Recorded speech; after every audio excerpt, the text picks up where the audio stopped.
ng grade 8 masikap. Ako nga pala si Teacher Shelby. At bago tayo magsimula sa ating klase, maaaring po ba tayong tumayo para sa ating panalangin?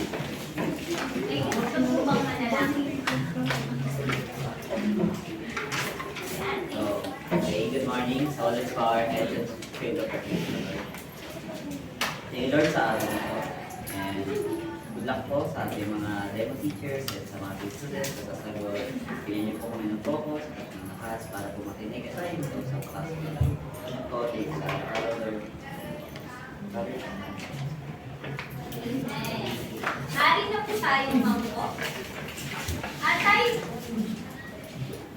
naman ay darako na sa ating mga alituntunin o paalala sa ating. Pwede po bang magbasa? May gusto po ba? Sige, Christina. Mga alituntunin. Una, inaanyayahan na lahat na maglilabok sa mga talakayan at mga gawain lahat. Hindi. Sige, pwede naman tayo dito. Hi. Julie. Gumamit ng magalang at angkop na salita sa talakayan. Okay. Dito naman. Kay Ellen. Makinig at huwag sabayan ang guro kapag nagtatalakay. Okay. Hi, how about Faith? Laging panatilihin ang kalinisan at kaayusan sa loob ng silid-aralan bago malis. Malinis ba ang silid? Swabe lang. Sabi lang. O sige, para sa last, magtaas ng kamay kapag may tanong o gustong sabihin. Naunawaan ba ang ating alituntunin? Opo. Okay.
Sige, dahil hindi maayos ang ating nakikita ang ating gagawin, larapon tayo sa ating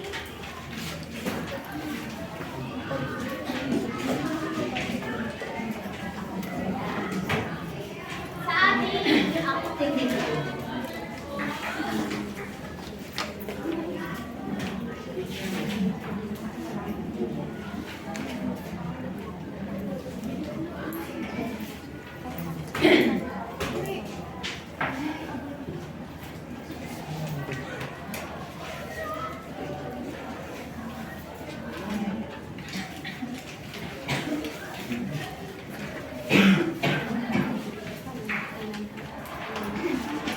Yan.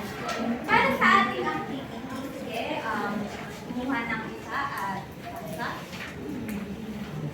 Yun, lahat naman tayo nakakaranas ng pagsubok sa pamilya, tama ba? Oo. Okay. So, ang gagawin nyo para sa ating activity ay mag-release na kayo ng 5 problema na kinakaharap ng inyong pamilya.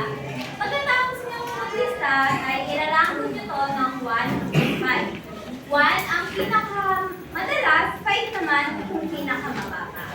Naunawaan ba ang gagawin? Yes. Okay. Sige, bibigyan ko kayo ng isang minuto.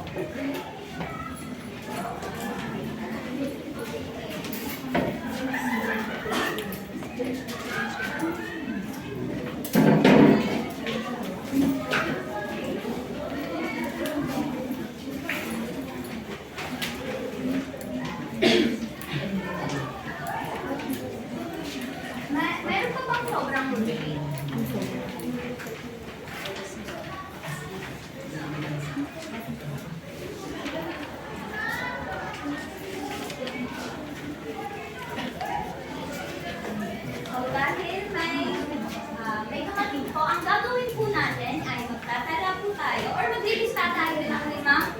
pagsubok na kinakaharap ng ating pamilya. After nun, iraranking mo siya ng 1 to 5. Tapos, 1 ang pinakamadalas na nangyayari sa pamilya, 5 naman yan. Naunawaan mo? Yes po, teacher. Oh, may 1 minute po kayo para magsagot.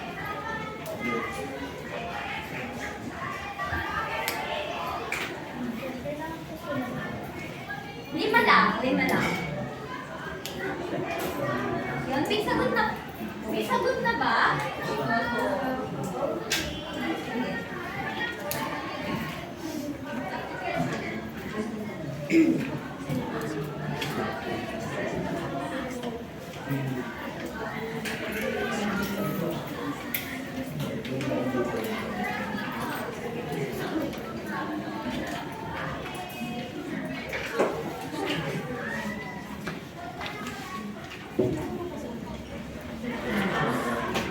Okay, last 30 seconds.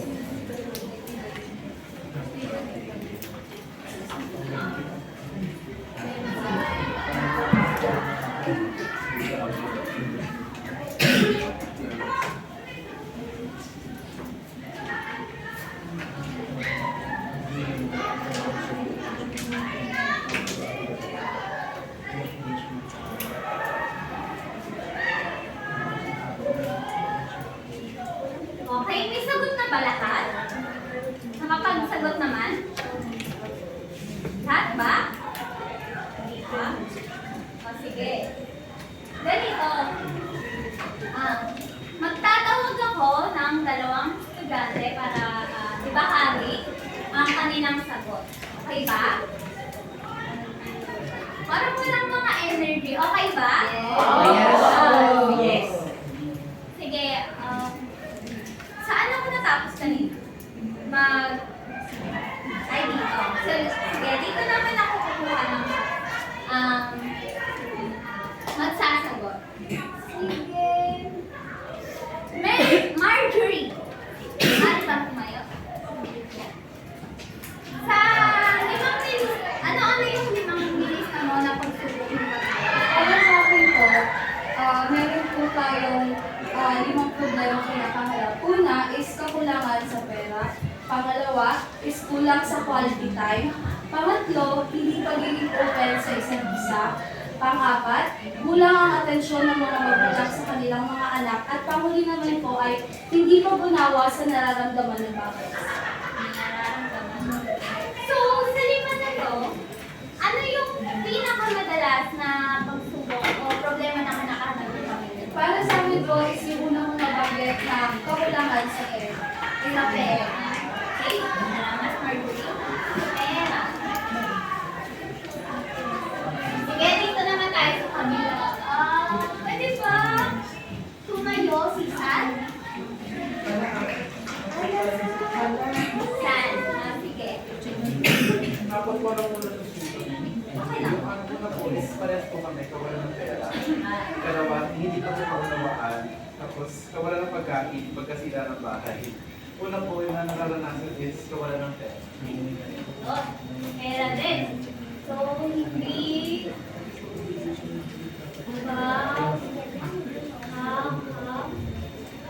unawa. Napansin ko, no, base sa inyong sagot, ang lumalabas madalas ay pera ang problema sa pamilya, tama ba? Tama. So, Tiffany,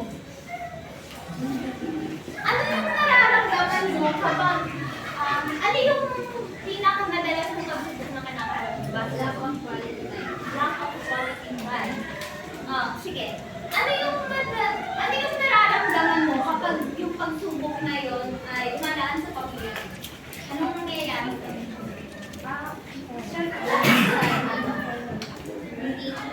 Kapag wala kang quality time together, parang sa pamilya yung gusto, hindi mo kilala yung mga parents, mga kapatid mo. So, hindi mo kaya mag-open sa kanila pag may problema. Hindi tayo sabihin walang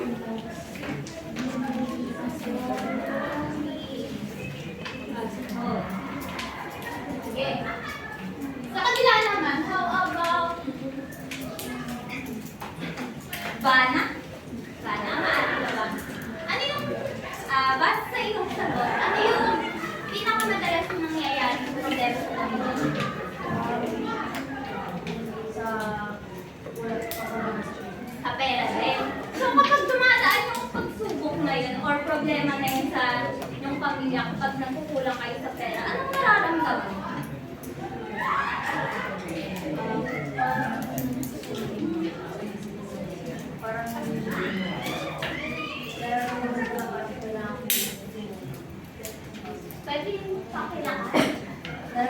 na parang kailangan na tumulong sa... Tumulong. Parang kailangan mong tumulong sa family mo pag napupulang kayo financial. Okay. Maraming salamat sa inyong mga sagot. At ngayon, dadako naman tayo sa ating activity.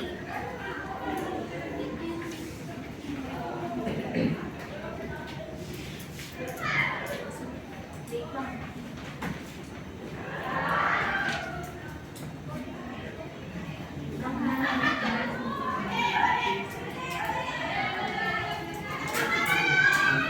Okay, darako naman tayo sa ating activity.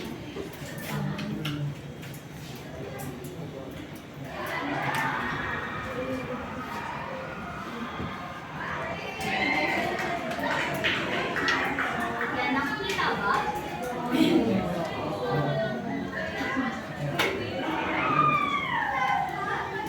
May mga visual yung basa dito sa atin. Ito nga pala ang ating activity. Na-present ko na. May papakita ko tatlong sitwasyon at inyong sasagutan ang katanungan sa baba. Sige? Maaari bang magbasa? Sige. Si Mitch. Nakikita ba, Mitch? Yes po, teacher. Unang sitwasyon, ang pagiging busy ay nakakaranas ng matinding pagsubok sa pinansyal dahil sa sobrang trabaho at kanina. Nahihirapan silang gustusan ang maraming pang-araw-araw na pangkailangan at bayarin sa bahay. Sa halip na malugmo ay nagkaisa ang kanyang pamilya na mag-eat at maghanap ng ibang pagkakitaan tulad ng pagtitinda ng merienda tuwing tanghali sa kanilang lugar. Sa karanasan ito ay natututuhan ni Hazel ang kahalagahan ng pagtulungan at pag-asa sa kabila ng pagsubok. Naunawaan ba ni Hazel ang problema na kinaharap ng kanyang pamilya? Ipaliwanag ang sagot. Ikaw, ano sa tingin mo? Ay, teacher ako pala sa sagot. Wait lang. Ano po? Ang tawag dito.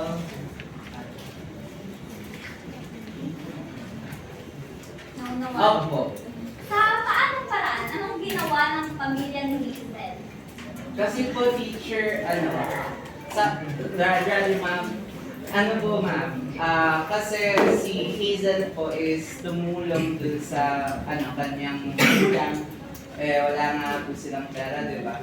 With that, bilang pagtulong niya is, nakita na, naiintindihan ni Hazel na hirap sila. So, kailangan Tama. Sige, para naman sa sunod na sitwasyon, may mali pang magbasa. Sige, dito naman tayo. Hindi ka natapos. Ay, lahat na. Sige, si Lauren. Ikalawang sitwasyon na wala ang importanteng tao sa buhay ni Giselle dahil sa malubhang nakita nila. Pwede lakasan mo. Okay po. Lauren. Kalawang sitwasyon na wala ang importanteng tao sa buhay ni Giselle dahil sa malubhang sakit na dinadala nito. Sa simula ay labis siyang nalungkot at nahirapan sa kanyang pang-araw-araw na gawain at hindi niya alam kung ano ang dapat gawin. Ngunit sa tulong ng kanyang pamilya at mga kaibigan ay natuto siyang harapin ang kalungkutan at makayanan ng buhay. Kahit mahirap ang naging sitwasyon niya, ay naging positibo at masaya sa buhay si Giselle. Naging positibo ba ang pananaw ni Giselle sa buhay kahit na may pagsubok? Paliwanag ang sagot. Para naman po sa akin, dahil meron po siyang emotional support from their family and friends, sa tingin ko naman po na kaya na naman po nila and overcome po nila yung pinagdadaanan nila. Na huwag nga po yung importante sa buhay nila. Pilitin ko po yung understand naman po. So, yes. Tama, no? Next naman, para sa huling sitwasyon. Sige, dito naman tayo. Hi, Christina. So, Christina, maaari po. Sa ikatlong sitwasyon, Eric ay laging susundo ng kanyang mga kaibigan at gabi na ito, umuwi siya ng magtatrabaho. Hindi ito alam ni Thomas, kaya lagi niyang pinapagalitan ang anak niya si Eric. Kapag nakikita ito, isang araw na accidentally si Eric sa kanyang trabaho na naging dahilan ng kanyang hindi pagkalakad. Noong malaman ng ama ang nangyari, ay sobra itong nalungkot sa sinabi ng anak. Pero mas pinili niya na maging matibay at maging positibo na makakalakad ulit ang anak.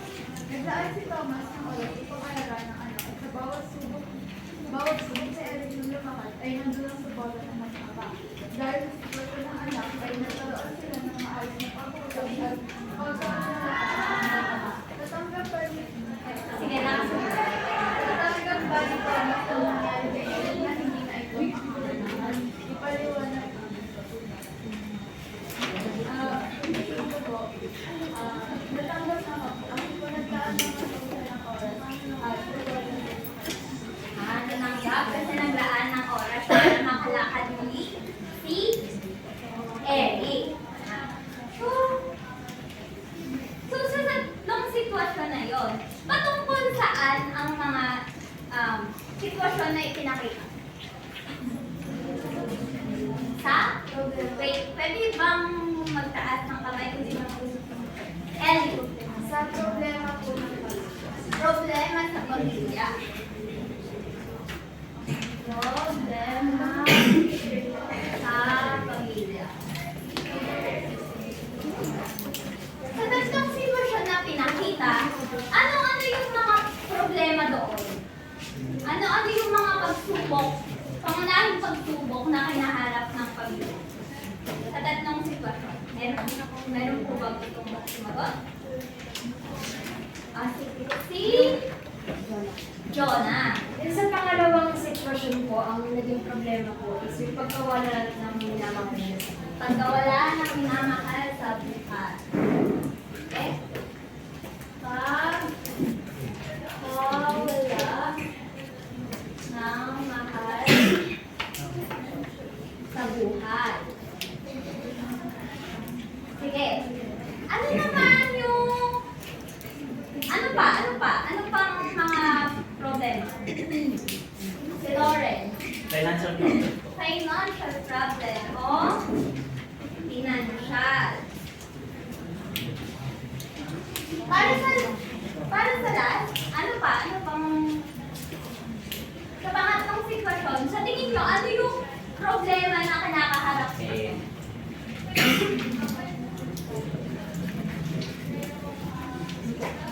Meron ba? Meron bang sagot? Di ba si Eric? At si Eric, anak siya, tatay niya si Thomas, pero di ba, nagkaroon siya ng trabaho, pero hindi alam ng tatay. Ano meron doon? Kakulangan sa komunikasyon.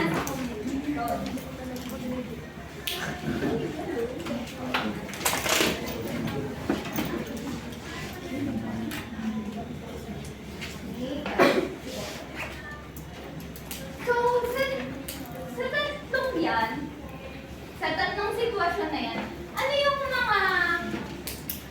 yung mga naramdaman, ano yung mga emosyon na nangyari o lumabas sa kanilang nung may pinakaharap silang problema? Si Christina. kalungkutan po. Kalungkutan.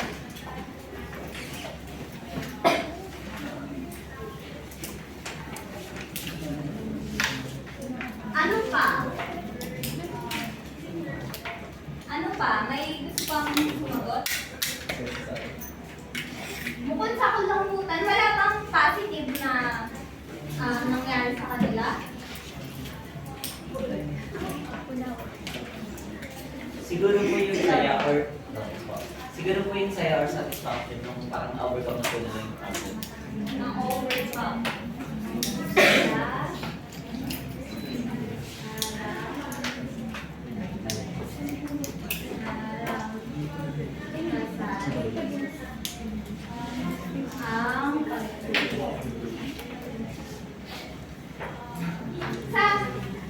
Sa tatlong sitwasyon na ibinigay ko, no?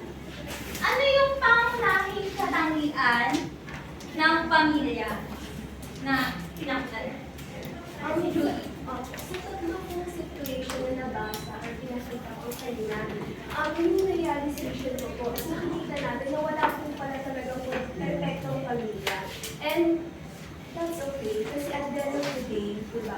makikita po natin na sama-sama pa din sila, gumagawa sila ng solusyon para bigyan ng solusyon ng problema na kinakaharap sila.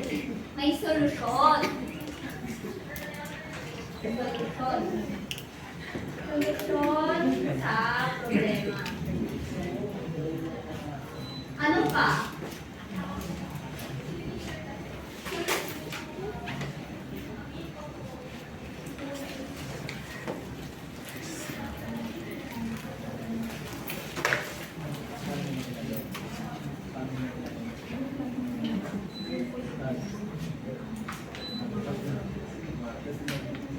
Ano pa doon? Bukod pa sa solusyon sa problema.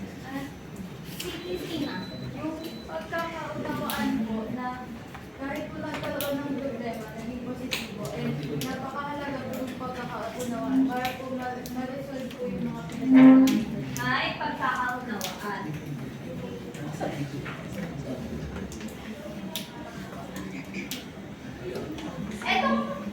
Etong mga sagot nyo, kapag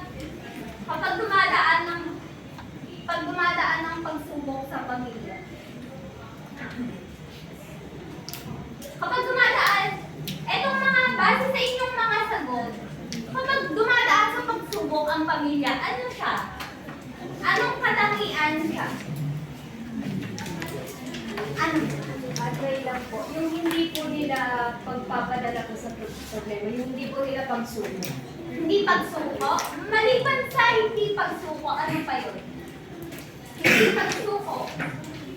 Di ba pag tayo, di ba kapag tayo may problema, kailangan kahit na hindi natin kinakaya, pero kailangan natin bumangon, di ba? Kailangan natin lumaban. Ano yun? Ano po, pagiging matatag po, or pagiging resilient. Pagiging matatag, tama. Dito, kakalabasan niya, pag pinagsama-sama mo ay magiging matatag. Tama. Very good kayo dyan. At sa huling tanong, kung kayo ang nasa sitwasyon, sa tatlo na yun, paano nyo maipapakita yung katatagan sa gitna ng pagsubok? Sige, how about Jay? Paano mo maipapakita ang katatagan sa gitna ng pagsubok? Para sa akin po, ito yung pagpo-communicate po dun sa mga kasama ko and pag-isip din ng mga posibilidad na pwede kong maaaring gawin para makatulong sa sitwasyon. Tama. Meron ka ba bukod kay Jay? May gusto pang sumagot? How about Mitch? Ano po, pwede po natin kinabas sa pamilya natin yung pagiging matatag by simply giving a smile or maybe alam niyo po yun, yung pinapakita yung totoong emotion sa pamilya, which is really cool sa family. Kasi alam niyo po yun, hindi nila mararamdaman yung sakit, kasi in the end of the day, alam nila masaya ka na Tama, no? Sa pamilya talaga, kapag may problema, kailangan nandun yung pagtutulungan, yung pagsuporta sa bawat isa sa pamilya, at lalong-lalo na dapat nandoon yung komunikasyon.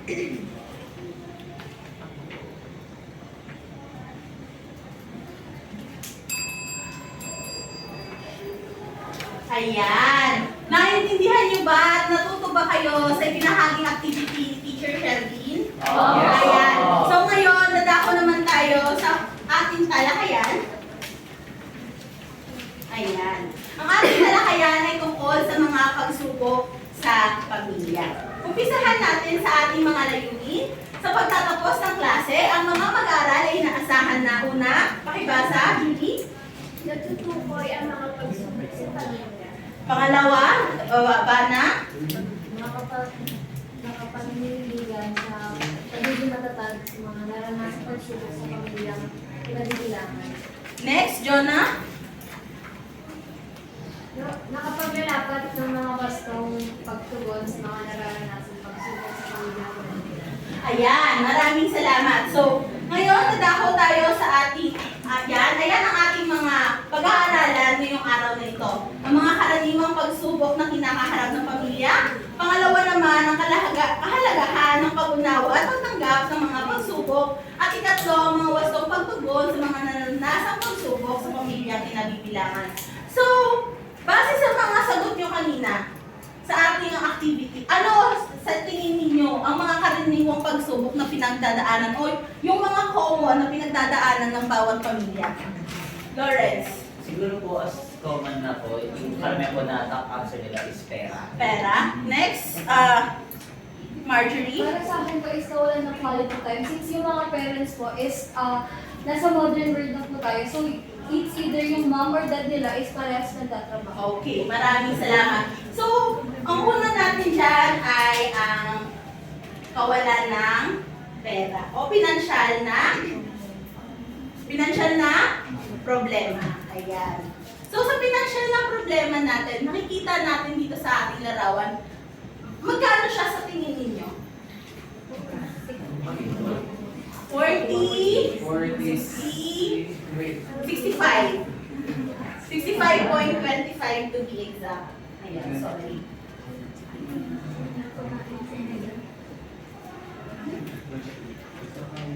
Ayan.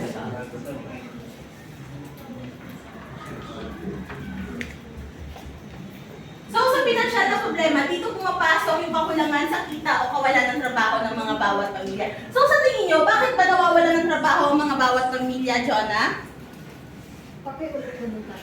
Bakit nawawalan ng kakulangan ng kita o bakit nawawalan ng trabaho ang ating mga pamilya? Yung sa kakulangan po ng kita po, siguro po isa rin yung inflation na natuloy na pagtaas po ng presyo dahil yung sahod po is hindi naman po nakakapag-keep up din sa presyo. Okay, inflation. Ano pa? Yes, Julie?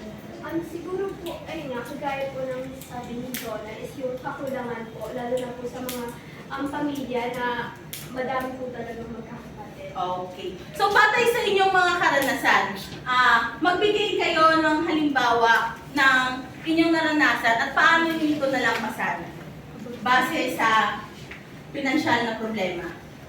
Yes, Ellie? Kapag po kinakamus po kami, ang ginagawa po namin, nagtitipid na lang po. Nagtitipid. Okay. Next, Jay? Nung pandemya po, since talagang kulang ang pera, ang ginawa po ng nanay namin is ano po siya, gumawa po siya ng mga putahe, tapos nag-selling po siya sa Okay. Maraming salamat. Ayan. Sumunod naman tayo sa pangalawang karaniwang pagsubok. Ito ang kalusugan. So, bakit sa tingin ninyo, bakit pangalawa ang kalusugan sa kakulangan o mga karaniwang pagsubok ng pamilya? Yes, Christina? Kasi po hindi po siya madalas na napag-iusapan. Kasi minsan po sa kakulangan ng pera, iniisip na lang po natin paano makasurvive. Hindi po natin iniisip paano pag biglang may accident. Katulad po ng example kanina yung si Eric. Okay, maraming salamat. Ano pa? Yes, San? Siyempre po sa kakulangan po sa pera. Kasama na po dyan yung kakulangan din po sa pagkakaroon ng pera para sa kalusugan. Siyempre po, halimbawa, iisip niyo po yung pangkain sa pang-araw-araw, pero hindi na po nakapagtabi ng pera para sa emergencies. So, Ayun, maraming salamat. So, dito sinasabi natin na ang kalusugan ay pangalawa sa pangkaraniwang problema o pagsubok ng kinakaharap ng pamilya sapagkat naapektuhan nito ang ating pinansyal na problema. Tama naman kayo. So, sa ikatlo natin, ano sa tingin nyo ang ikatlo? Ang ikatlo natin ay ang pagpapalaki ng anak. So, ayun, balik tayo ulit sa unang tanong. Bakit nagiging problema ng pamilya ang pagpapalaki ng anak? Yes, Christina? Minsan po kasi, yung mga magulang po, akala nila, pagkat sila yung nakakatanda, tama na sila palagi. Yung lack of communication po, minsan may mga bagay po na nag-disagree kami. Like for example, nagpapaliwanag ka lang sa sarili mo, pero sabihin nila na wala kang respeto. Okay. Next, Bana. Siguro po sa kulang sa family planning and sa pagpapalaki sa environment din kung saan sila nakasama. Okay, maraming salamat. So, dito naman sa pagpapalaki ng anak, dahil nga na pakinggan natin o nasabi natin na dahil sa kakulangan ng pera natin, naaapektuhan yung kalusugan ng mga bawat isa. Tama ba? Okay. Ngayon, paano naging karaniwang pagsubok ang pagpapalaki ng anak? Nagiging issue ito sapagkat ang bawat pamilya ay, ayun nga, tama ang sinabi ni Bana, na ang bawat pamilya ay hindi nagkakaroon ng family planning. Ayan. Maraming salamat. So, sumunod naman tayo sa ika-4. Ano ang ating ika-4? Pagkawalan ng mahal sa buhay. So, sa parte naman na to, bakit nagiging pagsubok to sa pamilya natin? Yes, Tiffany? Yung pagkawala ng mahal natin sa buhay, hindi natin inaasahan. Hindi inaasahan. Tama? Lawrence? Parang katulad po ng pagkawala ng tatay, nawawalan po ng o pagkawala ng nanay, nawalan po ng tagapag-alaga sa kanila. Okay, tama. So, sinasabi natin dito na nagiging pagsubok to na kinakaharap ng ating pamilya sapagkat batay sa ating mga karanasan, di ba? Sino na nakaranas dito ng mawalan ng mahal sa buhay? So, lahat naman tayo, hindi ba? So, kung nagkakaroon tayo ng nawalan, yes po? Teacher, may tanong po ako. Teacher, family planning po ba talaga ang dahilan ng hindi pagkakasundo ng mga pamilya? Batay sa ganyang katanungan, hindi lahat ng pamilya ay family planning ang kulang. Yung iba ay nagiging, pakiulit ng tanong? Okay, family planning po ba talaga ang dahilan ng hindi pagkakasundo ng pamilya? Okay. Family planning ang hindi pagkakasundo ng pamilya. Ang sagot dyan ay hindi lamang family planning. Dahil kasama rin dito yung tinatawag natin na hindi sila ready or parang unexpected yung mga nangyayari sa pamilya nila. So, bali hindi lang family planning yung magiging solusyon para doon. Yes. Pero parang nagagaling ko sa pasangitan ko. Sa isa po sa mga dahilan din po, dahil na rin po, nagkakaroon na yung pagkakaunawaan.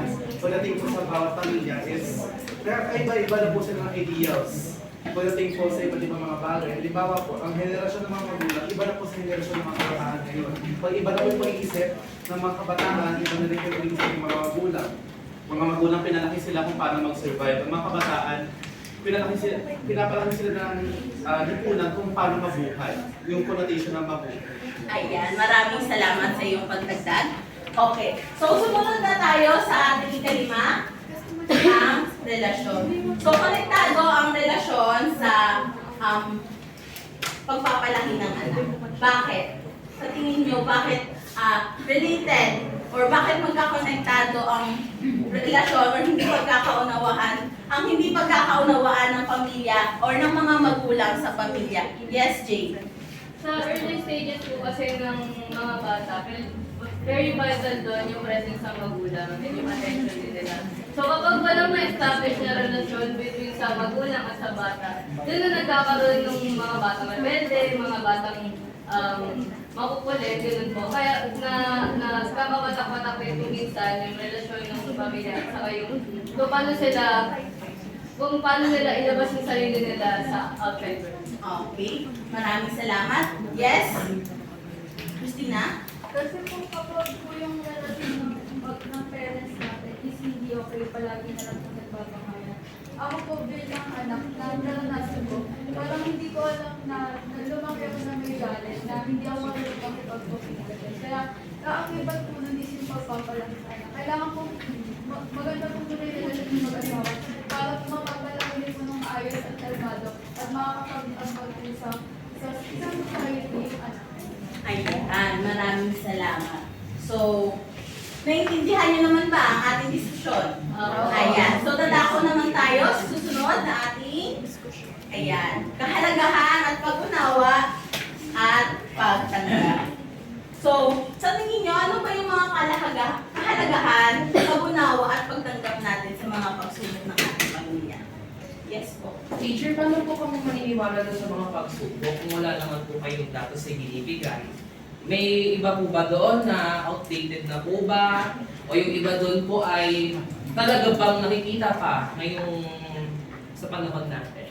Sa panahon ngayon, lahat ng pinakita natin mga karaniwang pagsubok ng pamilya ay ating nararanasan. Bakit? Kasi unang-una sa lahat, lahat tayo ay nagkakaroon ng tinatawag nating financial stage or parang kakulangan ng pera na kinikita ng bawat isa.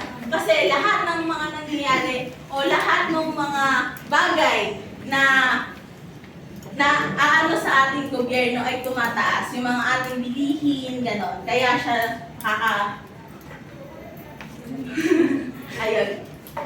Kaya siya nakaka-apekto sa ating mga karaniwang pagsubok. Ayan. So, sumunod na tayo, balik na tayo. Kahalagahan at pag-unawa at pagtanggap. So, bakit kailangan natin magkaroon ng kahalagahan at pag-unawa at pagtanggap sa mga pagsubok ng ating pamilya? Una na dyan ay ang pagpapalakas ng ugnayan. So, bakit nga ba kailangan o mahalaga ang pagkakaroon ng ugnayan sa ating mga pamilya? May gusto bang sumagot? Yes, Jonah? Ayun nga, sabi nga po nila, communication is the key po, na hindi lang naman ikaw ang humaharap sa problema na yun, kundi yung buong pamilya mo. Kung gagawa ka ng solusyon na para sa'yo, paano sa iyong pamilya mo?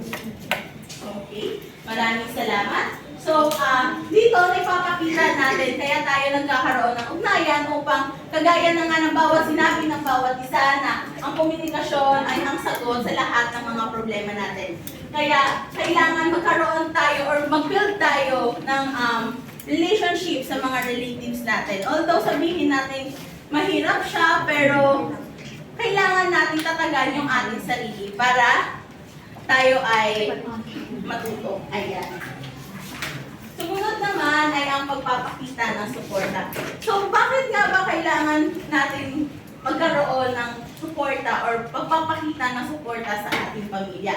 Sinasabi dito na ito ay nagbibigay lakas at inspirasyon sa bawat miyembro ng pamilya. Bakit? Sa tingin nyo, bakit kailangan ng suporta? Yes, Julie?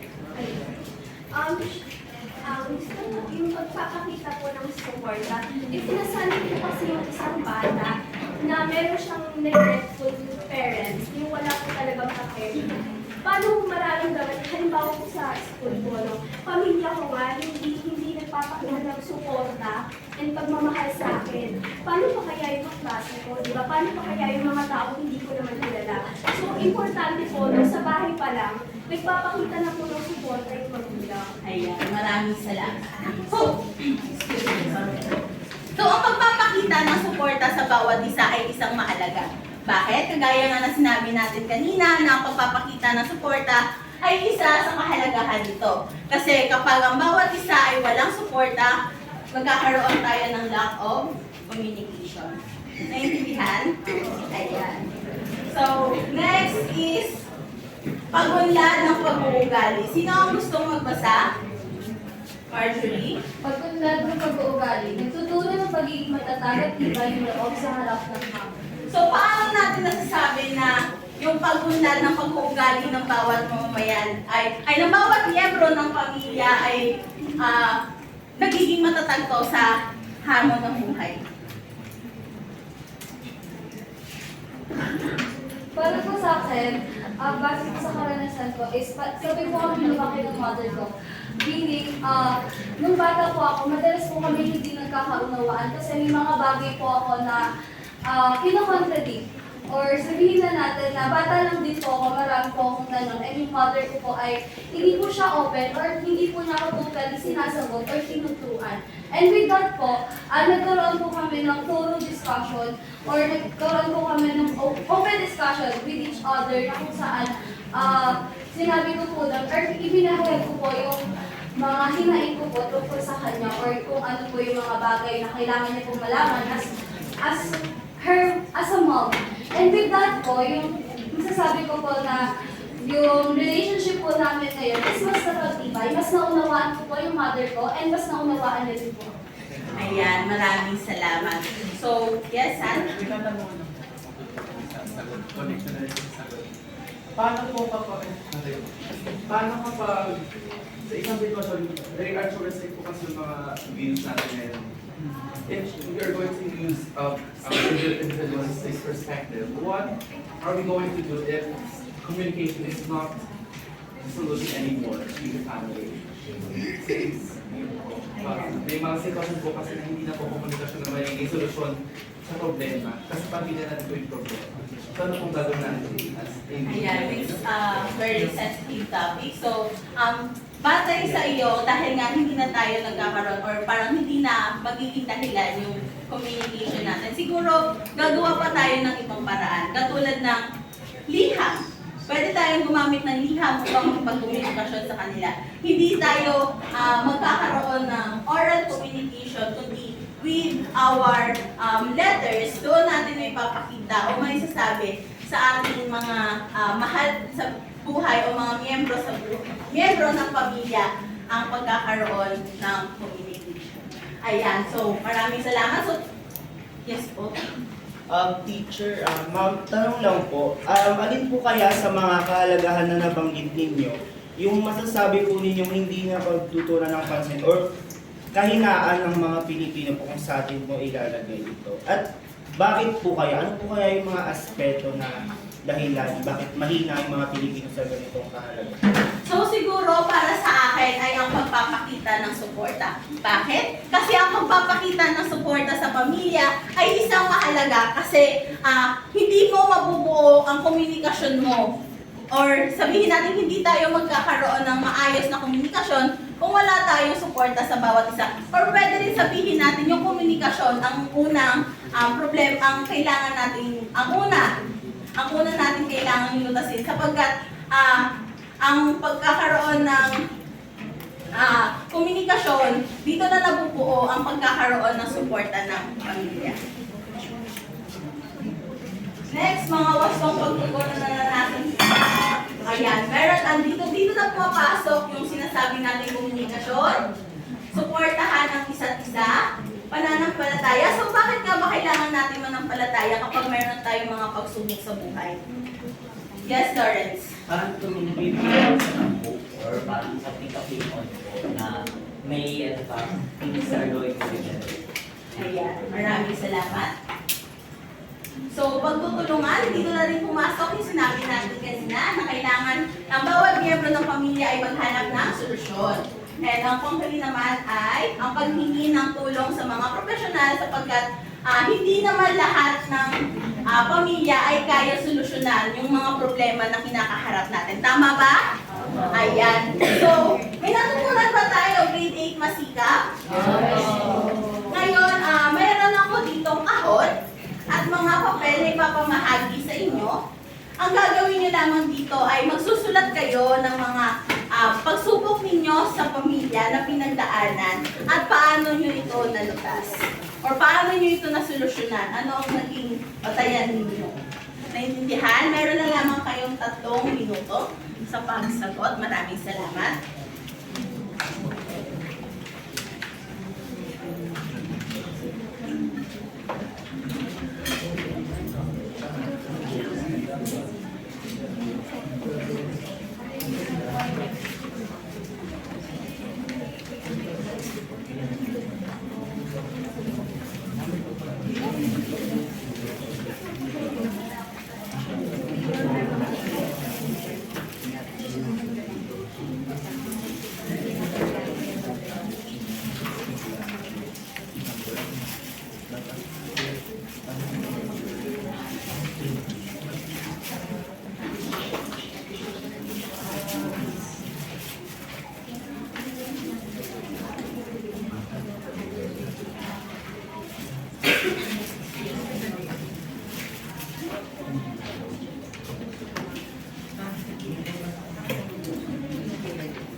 Teacher, ano po yung nasa color yellow? Ito ang panuto na kung paano ang gagawin nila. Ito ay isang online. Subalit, ang bawat isa naman ay gumagamit ng mga papel. Hindi na natin ito gagamitin.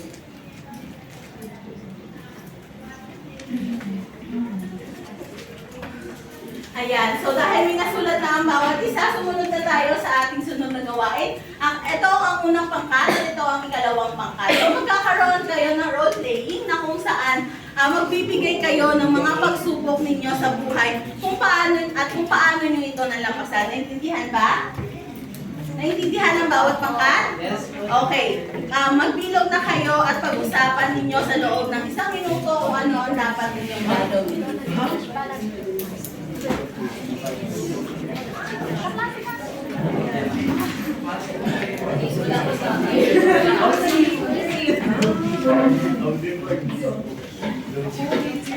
Ayan, kaya natin bilisan natin.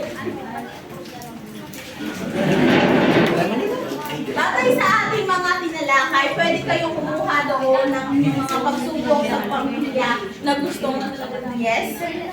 Isa lang.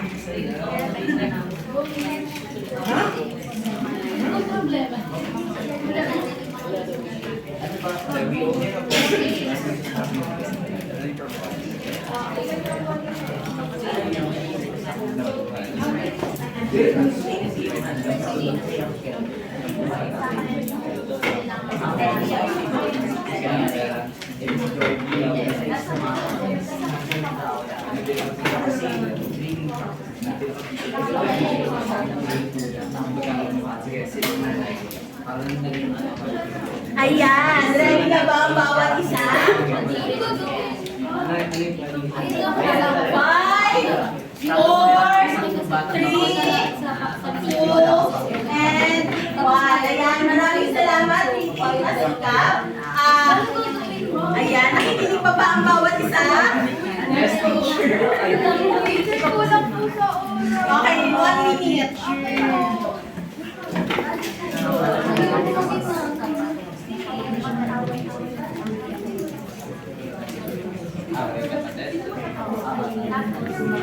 Ako na tayo.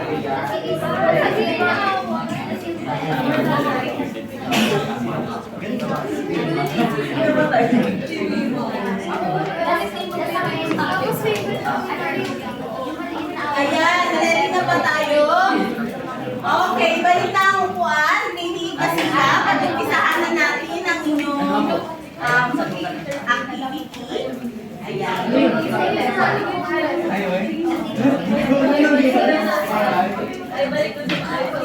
So, kailangan po ng isang representante sa bawat group.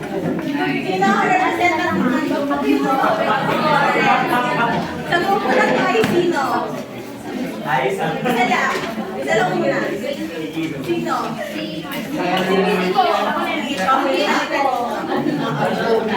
Ayan. At pag-copy kayo ng isa pa sino ang unang mag-rotate. 1, 2, 3, go! Ang nauna ay? Kayo. Ayan. Umpisahan na natin. Pakilisan. Ano gagawin para Mamaya na, sige, magbawa tayo. kayo mag-aaway tapos Okay, handa na ba kayo? Okay, start now. Alam mo, kasalanan mo kung bakit wala si Papa. Kasi inuuna mo yung sarili mo eh. Kaaway na naman kayo. Puro kayo away. Kasalanan mo yan. Hindi ba dapat kayo nag-aaway? Ako yung kuya dito eh. Bakit mo sinasagot? Para wala ko pa kasing ginagawa eh. Inuuna kasi yung gusto niyo. Ako ba yung tatay ninyo? Patay na nga eh. Wala na yung tatay natin. O ako yung ako yung tatay yung tatay nyo. Si mama mo, tinan mo. O may namin pa pala tayo, ba't ako sinisisi nyo? Diba? Bakit ba kayo nag-aaway? Sila kasi mo. Wala ginagawa. Ano nangyayari? Kapag nag-aaway pa kayo, ano natin patay din na yung asawa ko. Pero hindi na kailangan mag-aaway. Ayan, maraming salamat. Sunod naman ang dalawang grupo. Ayan.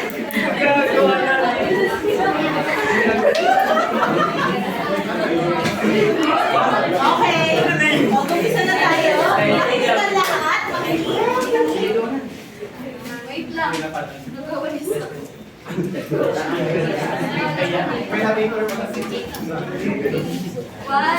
3, go. Maalis na ako, may school project kami. Saan kaya naman pupunta? May school project ako kami. Teka lang ate, alis ka ng alis, di ka gumagawa ng gawain ba? Ikaw na yung maghuhugas ng plato. Mag-aaral na lang ate, lagi na lang kami. Ate na!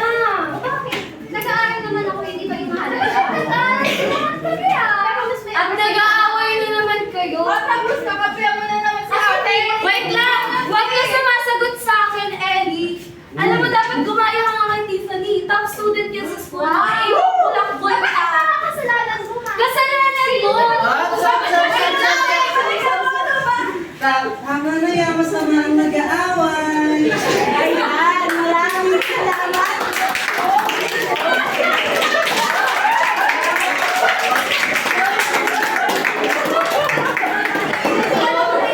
Ayan, nagkaya na ba ang lahat at kaya na ba?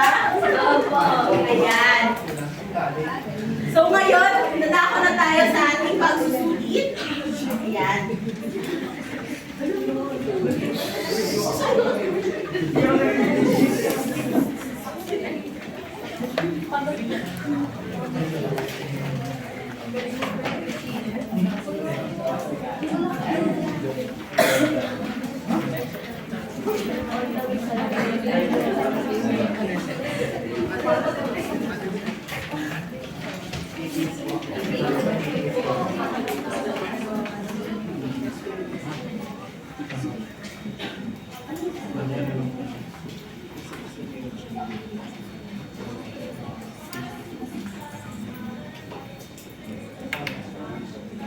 Meron lamang kayo ni 30 segundo para magsagot. Charot, joke lang. Ayan. Sige na.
Ayan, ipasa na ang mga papel.